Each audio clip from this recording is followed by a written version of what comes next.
И ще говориш много? Не е специално. Нормално може би покрай Цветан нещо той беше предложил. Да.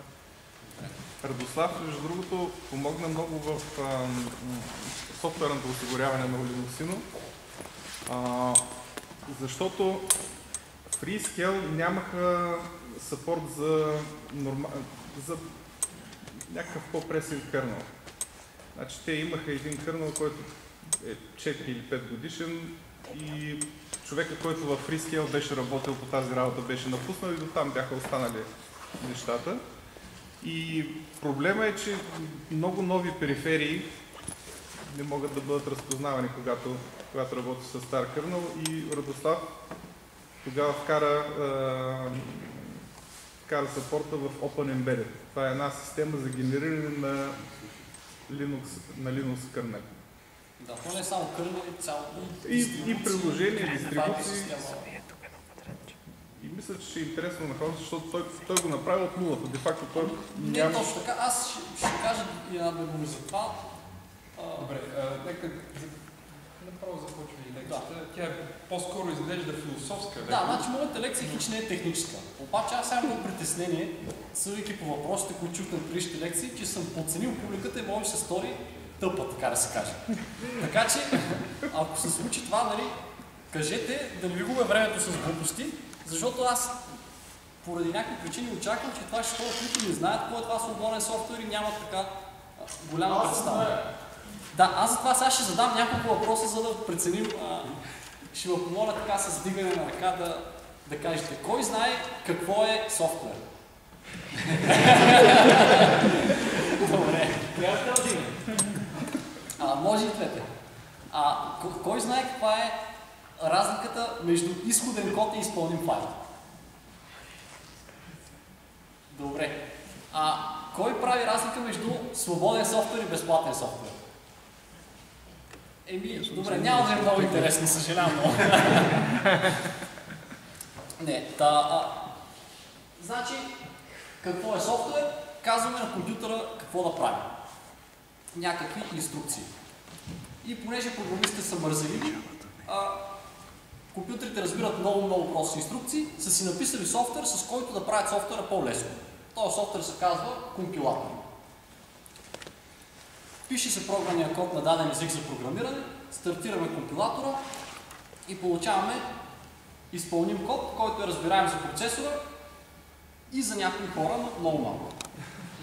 Те неща ще ги минем по-набързо, защото, както разбрахме, вероятно вие вече много добре ги знаете. Процесът на разработка на софтуер е, че ние редактираме изходния код, може да го направим с най-обикновен текстов редактор, вашият любим. Няма да навлизам тук, защото има разни религиозни войни. Кой е най-добрият текстов редактор? Кой е най-добрият текстов редактор? Много плюс. Нито един фен на Emacs няма. И аз не го ползвам, да е просто странно. Компилираме с компилатора, стартираме и тестваме програмата, след което отиваме обратно на стъпка 1. Ключовото в това нещо е, че процесът на компилиране или обръщането на изходен код в изпълним е еднопосочен. Т.е. дори теоретично няма как вие да обърнете от изпълнимия код да получите обратно изходния код. Просто информацията се губи. И от тук проистичат съответно разни проблеми. Тук просто за едно пример, че съм дал с известната програма Hello World, написана на езика C. Виждаме изходния код в горната част на екрана, който все пак е разбираем. И долу виждаме частно генериран и изпълним код, в който поне за мен единственото нещо, което има някакъв смисъл е думичките Hello World на петия ред отдолу нагоре. Така че не е особено приятно за хора да го разберат, а още по-малко пък да го модифицират. Малко история, мисля, че може би текста на картинките. На времето, в зората на компютрите въобще и софтуера, те са използвали в разни университети, ако искате, ще ви прочита после какво пише. В разни университети и в такива организации и реално софтуера се разпространява под формата на изходен код. И съответно имало такава култура, че всички хора са споделяли и са се обменяли софтуера, който са направили. Обаче изведнъж нещата започват да се развиват, компютри вече има не само в университетите и някои хора така съзират много голяма бизнес ниша в правенето на софтуер. До този момент професия програмист или някой, който прави софтуер, не е съществувал, да речем. И какво се изразява този бизнес? Те продават софтуер, но лошото е, че те го продават във вид на изпълним файл. И не само, че го продават във вид на изпълним файл, а всеки от вас, който се инсталирал някаква такава програма, там сте принудени да се съгласите с едно така наречено лицензно споразумение, което казва: вие тая програма не може да изучавате как работи, не може да я променяте, не може да я копирате, нищо абсолютно не може да правите. От нас за мини, срещу парите, които сте ни платили, ние ще ви дадем правото да изпълните този изпълним файл на вашия компютър. Което за мен никак не е добре. И този човек с брадата, най-вляво, Ричард Столман, е бил програмист 70-те години в MIT, в САЩ. И той е хванал тази вълна, когато не е съществувало това понятие продажба на софтуер, лицензионни споразумения и така нататък. Между другото, има някаква така зависимост, че колко по-голяма брада имаш, си по-добър програмист. Ще видите, че най-добрите Керниган и Ричи, ето виждам, тук има много добър програмист на задните редове. Не знам от какво зависи, но определено има такава зависимост. Този човек, как тръгват си, откъде тръгва нещата, сега поне тази история, предполагам, че вярно мисля, че се начал някъде към неговия личен сайт. На тях университет им подарили един принтер от фирмата Xerox. Обаче принтер имал някакъв нов бъгър драйвер и не работи. И нашия човек, както е свикнал винаги, казал: да, ще го правя тук, колко ще е този драйвер, някакъв бъг има там, в него не работи както трябва. Обаче той тогава установява, че те за този драйвер нямат изходния код, а имат единствено изпълнимия файл. Съответно той не може да го модифицира. И той си казва: аз имам един приятел, който работи в Xerox, сега ще му звънна по телефона и ще му кажа, примерно: Джон, дай ми изходния код на този драйвер, че нещо не работи, да го правя. И той звъни на приятели си в Xerox и той му казва: ние сме супер приятели, обаче аз като почнах работа тук, подписах едно Non-Disclosure Agreement и се съгласих, че никой няма да дам изходния код и това е пълна тайна и ще ме уволнят и ще ме осъдят за $5 милиона, ако го направя, така че съжалявам много, не мога да ти дам изходния код. При което Ричард Столман така остава ушешаван от ситуацията и изведнъж той забелязва, че не само драйвера на принтера, ами всичкия софтуер тръгва по този път да бъде, както в момента се нарича, собственически софтуер или на английски proprietary. Тоест, никой не ви дава изходния код, още по-малко някакви права върху него. Той ви дава единствено един изпълним файл, който вие може да изпълнявате. И на него това хищ не му харесало. Повечето хора не знам какво биха направили в тази ситуация, обаче точно този човек решава да направи следното. Той, между другото, в този момент в зората на софтуера има възможност да яхне тази вълна, да основе при софтуерна фирма или да работи в някоя такава и да направи много пари.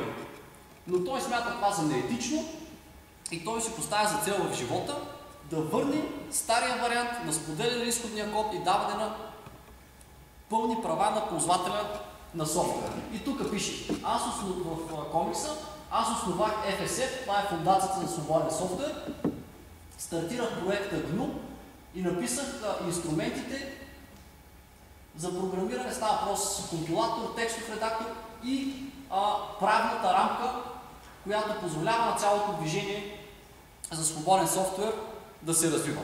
Това той го прави първоначално сам, постепенно с няколко сподвижника и като прагматичен човек той казва: какво трябва, за да освободим света на софтуера? Ами трябват ни инструментите, с които правим софтуер, защото ние, за да правим свободен софтуер, ни трябват свободни инструменти. И почва да прави текстов редактор, Emacs, компилатора GCC, който вероятно много така от нас ползват, и стартира проекта GNU, който е рекурсивен акроним от GNU is not Unix, с цел да създадат изцяло свободна Unix-подобна операционна система. И това почти им се отдава и имат след известен брой години работа всички компоненти с изключение на ядрото. И тук се включва втория човек от снимката, Линус Торвалдс, финландски студент, който имал по някакъв начин се здобил с компютър, взел да се играе с него и решил да чака аз да видя, не мога да напиша едно ядро за операционна система. И създава ядрото Linux. И в този момент тези две неща, проектът GNU, който е създал всички останали части, и ядрото Linux се комбинират и се получава операционната система, която човека с брадата много държи да се нарича GNU Linux, а не само Linux. И все пак може би е редно да се отдаде така заслуженото, която вероятно много от вас ползват днес. Третият човек, който казва I'm with those guys, знаете ли кой е? Не. Реймънд? Да, Ерик Реймънд, който е един друг образ, защото проектът GNU на Столман как работи. Той с разни съмишленици пишат компилатор, огромни сложни инструменти. Това отнема десетки човеко години труд. И съответно техният проект много бавно върви, обаче те са супер упорити и си копаят в тяхната насока и малко са създали почти цялата операционна система без ядрото. Появява се финландския студент, който измисля, значи, освен ядрото Linux, той е направил и системата за контрол на версии Git, може би много от вас се ползват, но най-якото нещо, което той измисля как да ускори процеса на разработка на софтуер многократно. И противно на всички до тогава учения в тази насока, включително имал някакви теоретични максимуми, колко най-много програмиста могат да работят по един проект, така че мислило се примерно, че ако работят над 100 човека по един проект, времето за комуникация между тях, т.е. оверхеда вече става толкова голям, че ако сложиш 150 човека, по-бавно ще върви работата. И че всичко трябва да се планира предварително, да имате ясен дизайн, ясна архитектура, да знаем какво ще правим оттам нататък. Обаче той е някакъв голям чешит Линус Торвалдс. Ако четете негови имейли, той много не си поплюва и дали така. И той не обръща внимание на абсолютно никой. Той казва, който иска тук да програмира в Linux ядрото да действа. Няма никакви проблеми, пращате ми кода, аз ще го включвам. И всички предричат, че това ще доведе до пълен провал. Значи това е една невероятно сложна система, която не може по такъв анархичен начин да се разработва. Представете си, примерно, вие да излезете тук на улицата, да кажете на всички, аз в момента ще проектирам един нов автомобил, айде тук действате, ти мисли колелата, ти прави, който иска може да прави нещо. Няма как да стане. Обаче интересното е, че това нещо проработва. И това е неговото голямо откритие. Благодарение на това, само след първите месеци, в които той пуска ядрото, се включват хиляди хора. Значи, примерно, Столман не успява да убеди още 20 човека негови съмишленици, които там тихо и кротко в продължение на 15 години си действат лека по лека, а изведнъж Линус Торвалдс успява да ангажира хиляди хора и скоростта на развитие на неговия проект става невероятна. Просто той толкова бързо се движи напред, че в момента смея да твърдя, че е задминал много проекти, комерциални, почнали преди началото на Linux. Значи в най-така дивите времена за един ден са излизали по няколко нови версии на ядрото Linux. Не знам дали си представяте колко, примерно все едно да излиза нова версия на Windows сутринта, обяд 2 часа и още една за вечер. Това е невиждана скорост на разработка. Това е може би най-голямото откритие на Линус Торвалдс. И те неща, когато се случват, са някаква изненада за всички, че въобще това нещо работи. И естествено началото, както казвам, той просто е взел да си играе свободното време да прави нещо. Това не е имал някакъв план. Дори в имейла си, в който той обявява, той казва, моята операционна система, аз е тук да си играя. Няма да е голяма и сериозна като GNU.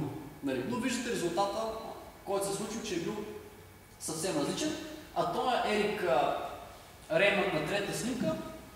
Той участва в цялата тая организация, като той написва една книга, казва се Катедралата и пазарът, в която, интересно между другото, поне за мен, когато я прочетах преди доста време, обяснява разликата на тези двата модела. Значи той представя Столман и хората около него като строители на катедрали, които се събират няколко човека, внимателно планират всичко и камъче по камъче редят своята катедрала. А модела на Линус Торвалдс е модел, с който той е един пазар, на който всеки крещи, вика, пазари са пазар тип ориенталски, нали такъв. И има цари пълен хаос, привидно, но всъщност, в крайна сметка, резултата е добър. И другото нещо, така, за което стане въпрос, с което е свързан Ерик Реймънд, е, че той, значи Столман, нарича това нещо свободен софтуер. Обаче съставя един проблем. На английски free е думичката, която означава свободен, обаче означава и безплатен. И оттам стават много неразбирателства. И съответно нещата се развиват толкова добре и вече тези продукти, които те са направили, са с достатъчно ниво, че тръгват да се ползват от разни фирми и за комерциални цели. Обаче, в която фирма да отидете, ето Цветан може да каже, като кажете думичката free и фирмата казва, опа, ама чакайте сега, ние ще фалираме, ще време, когато е това free, как ще го даваме безплатно. Още повече, нали, че думата free и свободно и безплатно. Столман се опитва да каже, че това е free as in freedom, а не as in free beer. Тоест, акцентираме на свободата, а не на безплатната бира, въпреки че нямат нищо против безплатната бира. И в този момент Ерик Реймънд и още един човек, Брус Перенс, те се опитват да заобиколят това двойно значение на думичката free и основават нещо, което казват Open Source Initiative или инициативата на отворения код, което реално е същото, обаче те казват, като кажем на бизнеса отворен код, вече е съвсем друга работа, не е free. Покрай това има разни забежки, значи разни фирми се опитват да яхнат тази вълна, когато вече набира голяма скорост и да кажат, нашия продукт е open source, обаче, какво значи според тях open source? Да, те ще ви дадат достъп до изходния код, но вие не получавате пълните права да го използвате и да го промените и да го разпространявате, а просто примерно да го гледате или за ваши лични нужди, но не да го дадете на някой друг. Така че според мен е по-добре на български нямаме тази двойственост на думичката free, да се каже свободен софтуер, но софтуер с отворен код е абсолютно същото значение има, реално се препокриват двете понятия. А между другото тук, докато сме така на историята, едно от много важните неща, което прави Столман, и с помощта на някой адвокат, освен софтуера, който написва, той създава лиценза GPL. Колко хора са чули за GPL? Чувал, Да, добре, колко хора знаят какво пише GPL? Добре, значи сега ще ви кажа все пак и нещо интересно, да сега слушате само глупости. Това е между другото, още в културата така времето на Столман, хората, които се наричат хакери, не са те, които ги дават всяко новините, скимирал 5 дебитни карти и стеглил от 200 лева. Хакер се казва на човек, който до толкова е запознат с вътрешностите на дадена система и как работи, че той може да използва по начини дори непредвидени от създателите. И има абсолютно положително значение. Ако ти кажат, че си хакер, това е супер комплимент. И Столман с помощта на един адвокат, той създава един невероятен правен хак. GPL лиценза. Защото в системата за авторското право презумпцията е следната.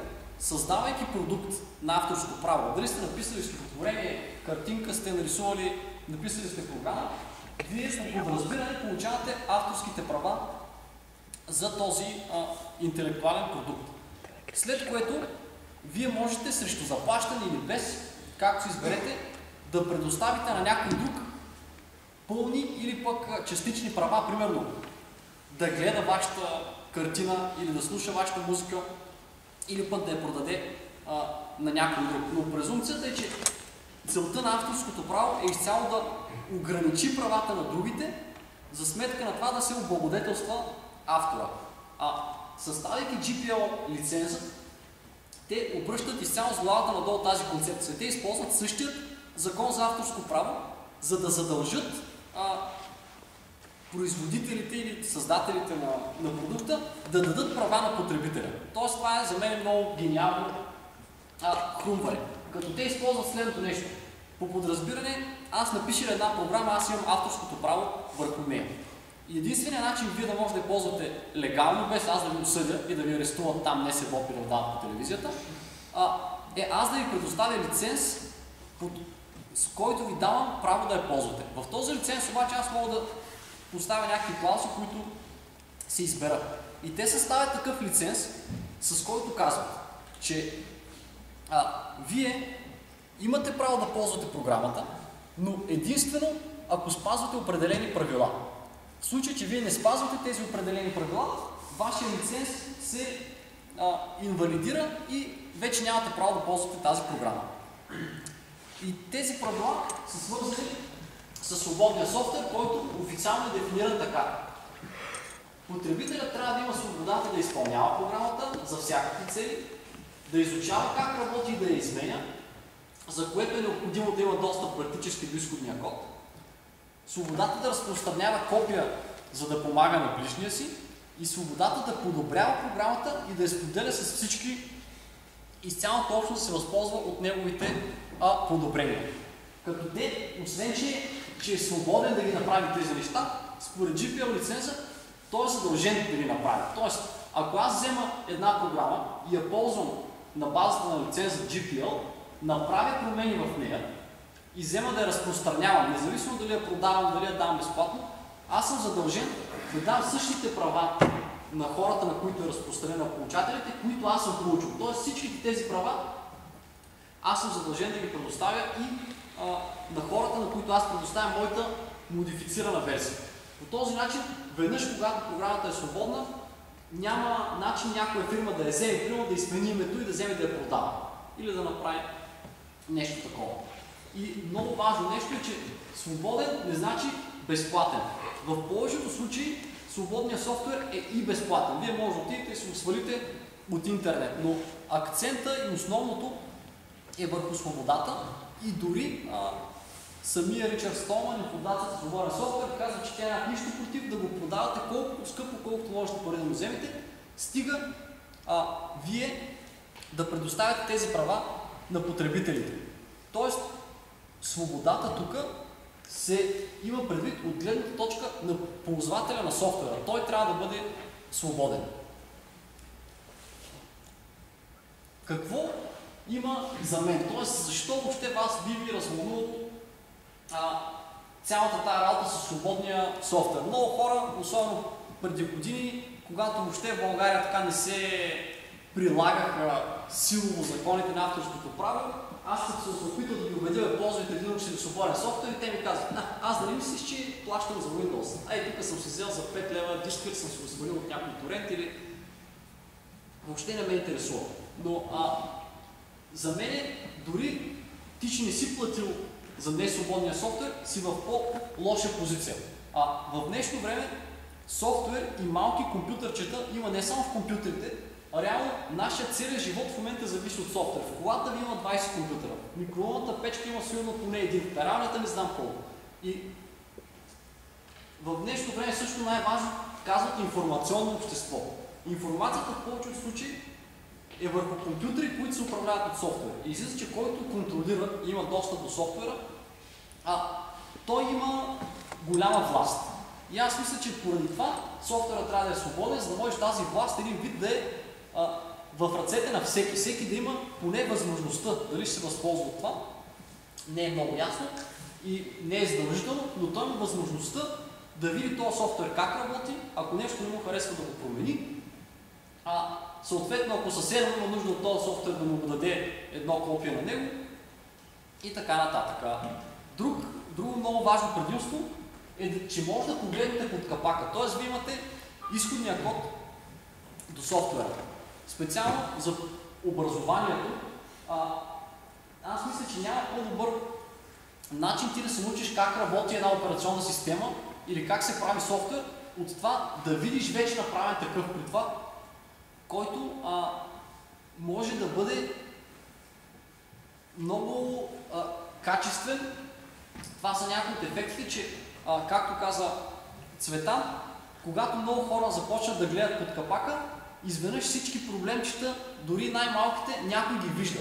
Иначе винаги това са 5-10 човека, работещи в фирмата Хикс, които гледат там какво става и търсят примерно проблеми и ги оправят.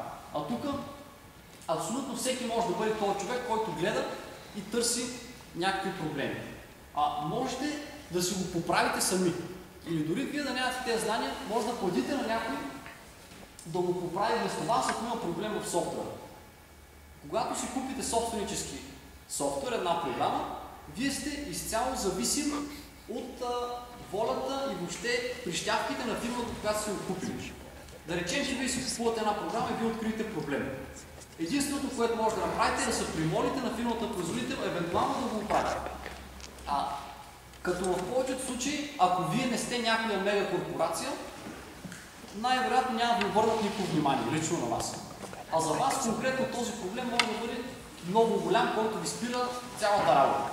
При свободния софтуер вие имате възможността, ако е толкова голям зор за вас, самички да си го правите или пък, ако нямате познанието на програмист, да платите на който и да е друг човек да свърши това вместо вас. Или представете си, това са реални случаи, фирмата разработила програмата Хикс, от която зависи вашия бизнес, фалира.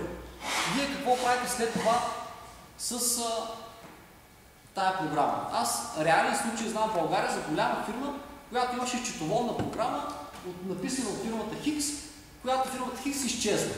И на тях всичките им данни за фактури, за каквото и да са под някакъв неизвестен формат в тая програма. И те бяха в доста така недобра позиция. Гъвкавост идва от там, че освен да поправите грешки, вие можете да подобрите или да добавите възможности в софтуера. Ако програмата, която имате, почти ви върши това, което на вас ви трябва, обаче още нещо липсва, вие можете това нещо да го добавите. Покрай свободния софтуер се образува общност, при която може да ходите на подобни конференции, но главната общност е в интернет, където можете спокойно да дискутирате и да обсъждате всякакви проблеми. Лично, моя опит с тези, дори до тук няколко предимства, е огромно положителен. Няколко пъти в моята работа, за която някой е плащал пари в някаква фирма, е имало проблем в свободен проект, който ние ползваме. И понеже ние сме били на ЗОР, работата е зависела от това, аз просто съм успявал да намеря къде е проблема и да си оправя самичък този проблем и нашата работа да продължи. Ако ние вместо това ползвахме продукт на някаква фирма, трябваше да се обадим от тях и да кажем: вижте сега, ние видяхме този проблем, може ли да го оправите? И най-вероятно или те въобще нямаше да реагират, защото фирмите, за които съм работил, са така малки, не някакви мега корпорации, или дори да реагират, това ще отнеме толкова време, че нашата работа през това време да стои в застой. И другото, което е дори вие да не разбирате почти, защото аз сега занимавам се, от много време седя пред компютъра, мъча се нещо да правя, програмирам, какво ли не, но някои неща все още са ракетна наука. Дори само достъпа до общността и дори само това вие да откриете проблема е голяма помощ и може да се свържете с разработчика, който в много от случаите ще бъде доста отзивчив. Аз когато си купих първия лаптоп през живота ми, имах някакъв невероятен проблем с това, че в момента, в който го сложа в suspend по приспа, след като се събуди, екрана стоеше черен. Проблемът се оказва в драйвера за видеокартата, което е абсолютно извън моите компетенции. Но след като се свързах с разработчика на драйвера за видеокартата, човека се оказа супер отзивчив. Изпращаше ми по 5 пъти на ден тестови версии на драйвера, в които той направи някакви промени. Аз ги пробвах на моя компютър. Пращах му обратно едни огромни логове какво прави моята видеокарта и на 10-та итерация човек му прави проблема. Ако това беше драйвер, да речем, в Microsoft Windows, надали това ще се случи в такъв кратък срок, ако въобще се случи аз да пиша на Microsoft и да кажа: абе, в драйвер има един проблем и някой там да се свържи и се пише имейли всеки ден и да ми казва: пробвай това, аз направих тук в този регистър. Просто несравнимо е между двете неща. Другото нещо, което дава свободният софтуер, това е едно поле за изява. Особено ако вие сте студент, човек, който навлиза в тази област, може да участвате просто с цел самообразоване и с цел навлизане в някакъв реален софтуерен проект. Защото, за съжаление, и не само в България, в университетите много често се правят тип курсови проекти, които са необходими, но изцяло изкуствено. Т.е. имате някаква много проста задачка, в повечето случаи, за която вие пишете някаква програмка, получавате шестица след това на упражнението или лекцията там, която е дошла. Но това е много различно от реалния свят. В реалния свят, в моята практика, аз много рядко съм писал програма. В 99% от случаите вие ще получите някаква програма написана или преписвана от 5 човека преди вас. Някакъв наличен изходен код, който вие ще трябва да промените, да оправите бъг или да добавите функционалност. По този начин, по време на вашето примерно студентстване, ако се поинтересувате, може да намерите множество свободни проекти, които с удоволствие биха приели някой да се включи нов участник в разработката, който да оправи налични проблеми или да добави нова функционалност. И това ще бъде един невероятен опит за вас. Ако вие кандидатствате за първата си работа и в своето CV, освен завърших или кой си университет и направих това, вие кажете в проектът или кой си, примерно, добавих тази функционалност или пък оправих грешката, която беше много критична. Това е за мен много ще ви помогне за бъдеще, ако примерно вие си търсите работа. Другото нещо е, че вие споделяте с много хора и носи някаква удовлетвореност. Една част от свободния софтуер се пише изцяло с некомерциална цел, просто на някой ми е било кеф да направи нещо, или пък той си имал човека някакъв личен негов проблем и си го е решил.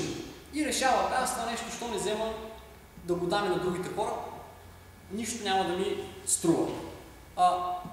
И естествено, все ще се намери някой друг човек, който да има същия проблем и който да използва вашата програмка, която сте написали. Лично аз по някой път съм правил неща, които даже не са ми трябвали, не мога сега да сетя как, обаче съм правил нещо, което съм го пуснал така под свободен лиценз или някаква доработка към съществуваща програма.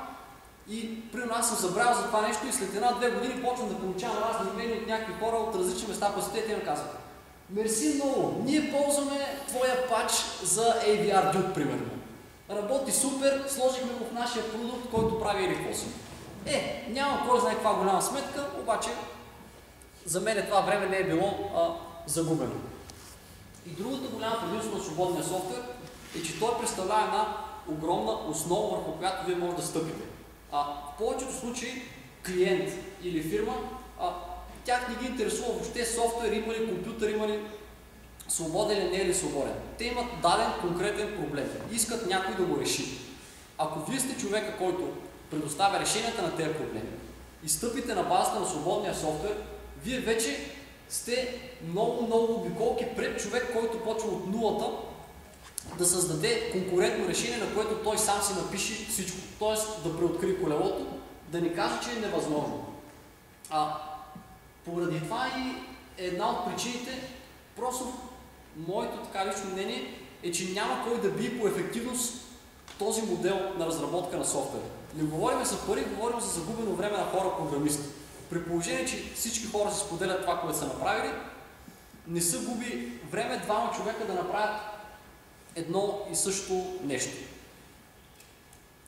И колкото и да си говорим за такива неща, за кеф, нещата винаги опират до пари. Може ли да се печелят пари от или покрай свободния софтуер? Моят личен опит и не само е, че могат. По много различни начини. Предоставяйки услуги по инсталация, настройка и поддръжка на вече съществуващ свободен софтуер, който някой го е написал. Повечето хора, те не ги интересува това. Дори програмата, примерно, има на някакъв сайт за абсолютно безплатно и свободно сваляне, обаче тя трябва да се инсталира, трябва да се настрои. След това, ако има проблем, те искат да се обадят на някой да кажат: спря да ми работи принтер, какво да правя? И за това нещо те са готови да платят пари не малки. Съответно, вие, като някаква фирма или дори като самостоятелен човек, може да кажете: аз предлагам такива услуги. Можете да направите доработки или подобрения към свободен софтуер. Според някаква статистика, мисля, че около 70% от софтуера, който се пише в света, е поръчков. Тоест, софтуерите като Windows, Linux или такива, които се ползват масово от милиони хора, са много малка част от софтуера. В повечето случаи, по-голямото количество софтуер е софтуер, който е написан по поръчка специфично, за да реши даден проблем на даден човек или фирма. Тоест, не съществува друг софтуер, от който ви да продадете 10 000 бройки и да направите пари. Поради това, много фирми искат да се реши дадения проблем и съответно по-добре и за тях като клиент е това нещо да стане, използвайки свободен софтуер, защото съответно вие ще имате много по-голяма база, на която сте стъпили и ще решите проблема по-бързо и по-ефтино. Спестяват се пари, като се поделят разходите за разработка. Значи в момента едно от големите неща, които тласкат Linux специално напред, е, че много хора го ползват. Защо го ползват много хора? Защото в случая той е сред малкия процент такъв софтуер, който е универсален и много хора имат нужда от операционна система.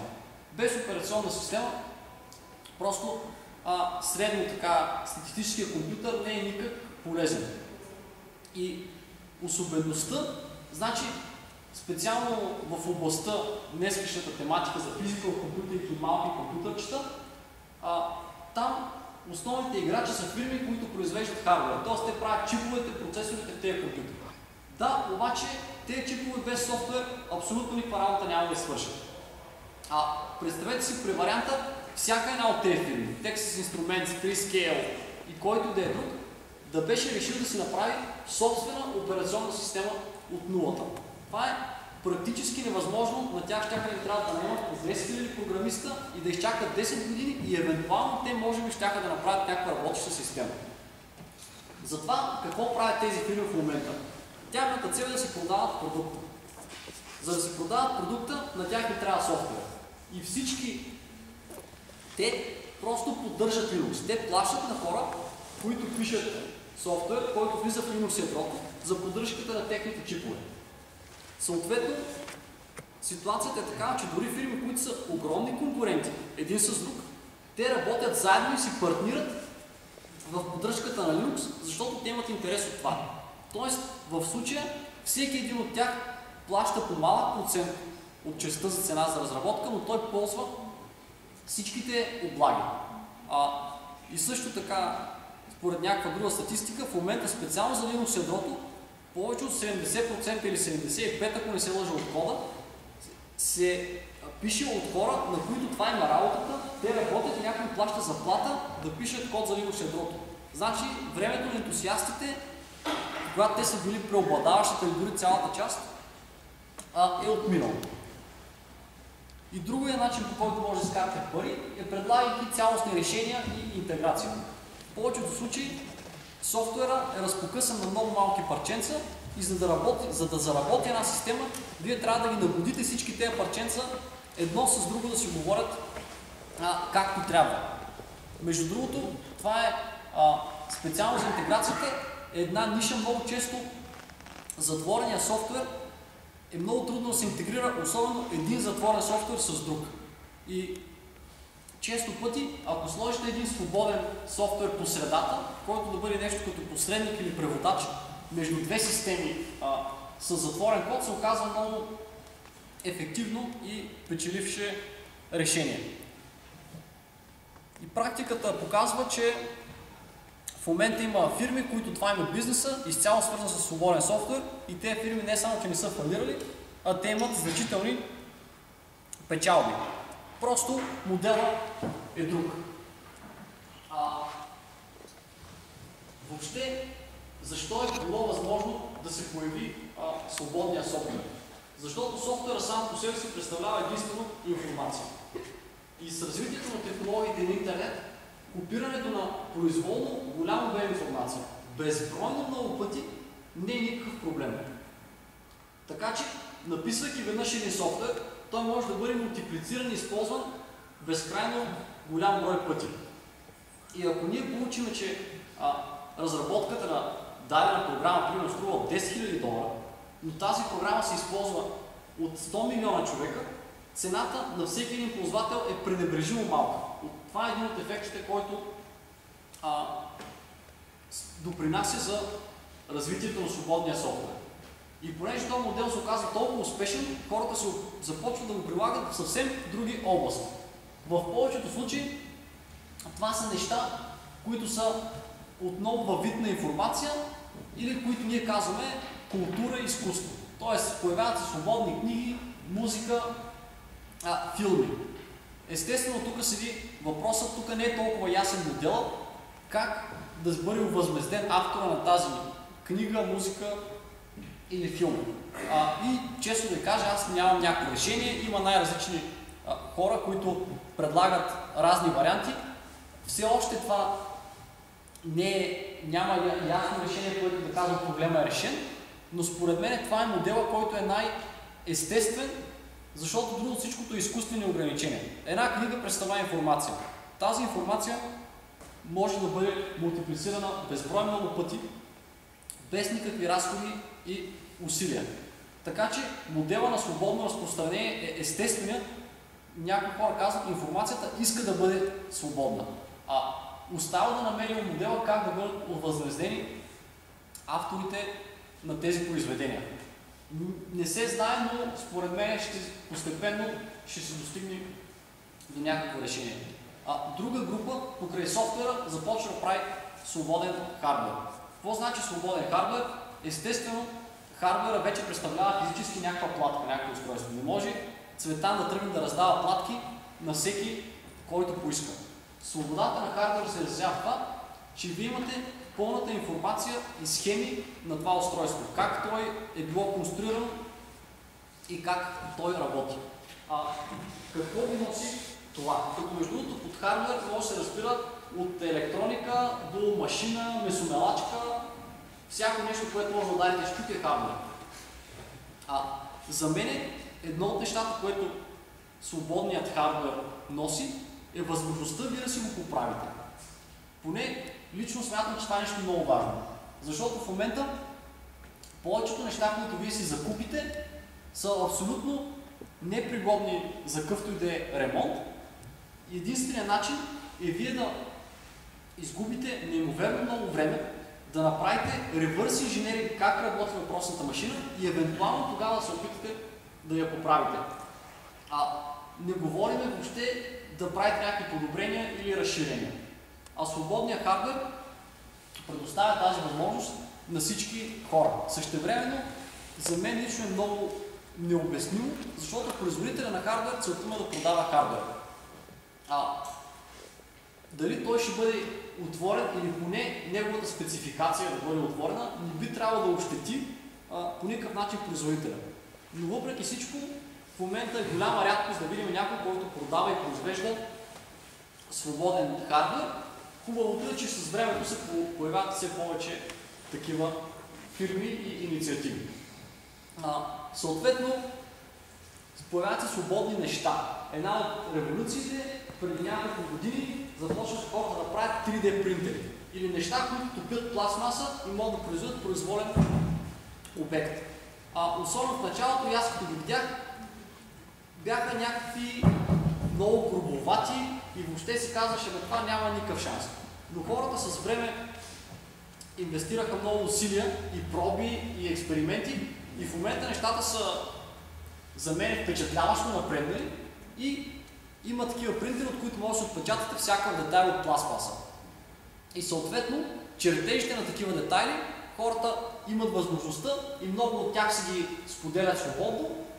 Има един тайванети сайт, който се казва Thingiverse или нещо като вселена на нещата. Вие в този сайт Thingiverse може да отидете и да кажете, искам този предмет, примерно там най-простия може би е отварачка за бутилка. И вие казвате, искам отварачка,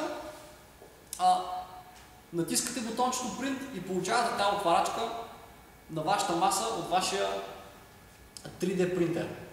По-амбициозен проект са едни хора, които са кръстили нещо от сорта на Open Source Ecology, които са се поставили за цел да направят чертежи на абсолютно всички машини, необходими за стартирането на една цивилизация от нулата. Тоест, представете си, че вас ви пуснат в момента в някаква пустиня с още 50 човека и вие нямате практически нищо от модерния живот. И те си проектират една по една всякакви машини. Трактор за оране, примерно. Пещ за топене на метал, балировачка за слама. Като идеята им е, за съжаление, голяма част от хората живеят в така наречения трети свят, е въпросните свободни технологии да могат да бъдат използвани от хората в развиващите се страни, така че те по-бързо да достигнат нашия стандарт. Защото една от големите пречки е, че за да си закупиш трактор или там, което и да е оборудване от комерциален производител, в момента цената е непоносима. Но може би, ако имаш точните планове как да си построиш трактор, повече хора ще могат да го направят. В момента тези хора си играят и си строят всякакви машини. Ако отидете на техния сайт, ще видите много интересни неща.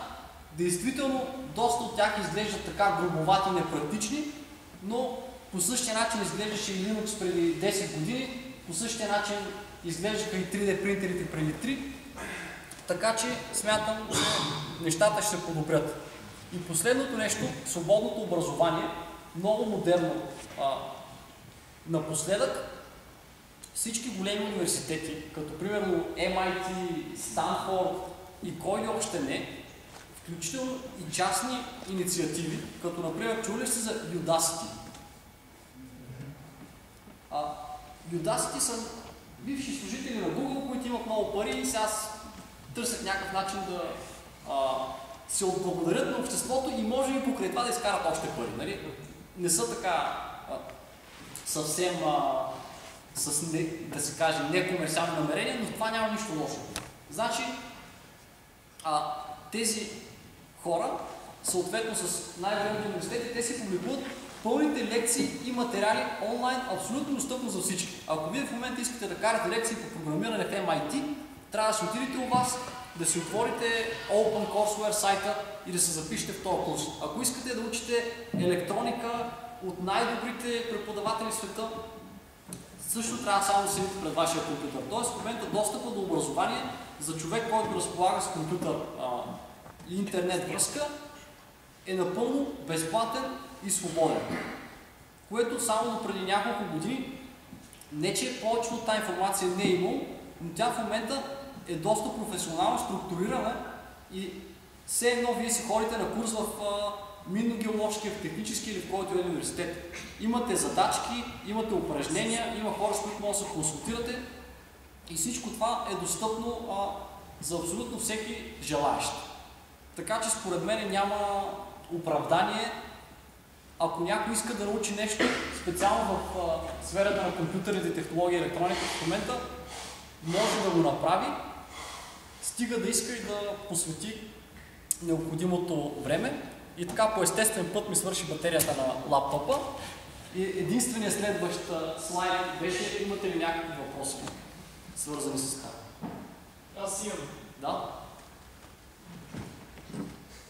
Значи, аз нямам смисъл, аз много така хубаво и приятно ми става тази инициатива, обаче все пак всички тук живеем в някакво общество, което е програмирано от нашите правници.